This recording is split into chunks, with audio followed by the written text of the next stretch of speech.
Уйти от серых схем в расчетах за пшеницу отечественным аграриям поможет биржевая торговля.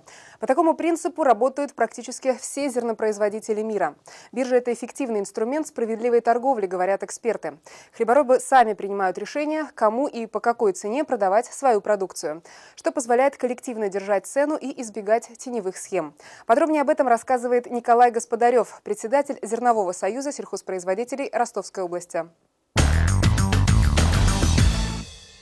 Биржа – это главный инструмент, где, первое, будет ясность, откуда пошло зерно. Второе, будет ясность, по какой оно продано. Ясно, почем оно закуплено. Ясно, сколько пойдет НДС. Ясно, сколько получили прибыли. Всем хорошо, государству хорошо, зернопроизводителю хорошо. Плохо только жучкам, которые на нашем, кажется, на горбу селянина выезжают в рай.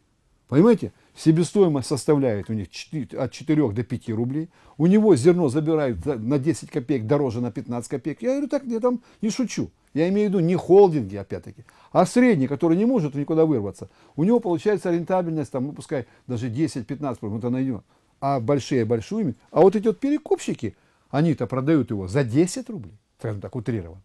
Наживаются те, кто судовладельцы, наживаются элеваторы, которые отгружают на порт, наживаются экспедиторы. Сегодня бешеные цены, чтобы вы знали, когда случилось 2 сезона мы не грузили на экспорт, и транспорт, который перевозил зерно, его кто-то списал, кто-то пустил его на перевозку щебня, на песка, и у них и раз его не стало. И вдруг здесь открывается, и все, что пошло на Новороссийск, там, на Краснодар, на малые порты, ну, нечем перевозить. И перевозчики здесь тоже, видите, спекулянты сыграли, и цена поднималась на перевозки за тонну до 1000 и больше рублей. Представляете? Это какая составляющая.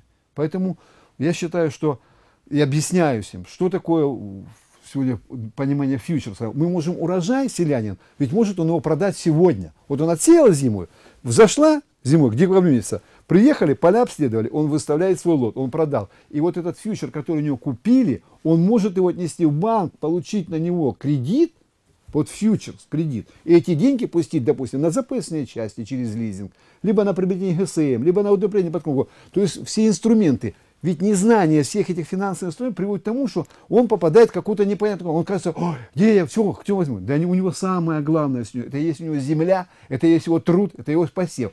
Просто разложить. Для этого и есть зерновой союз, где сидит консультант. Для этого есть торгово-промышленная палата, есть консультант. Они правильно рассказывают, как положить с финансами.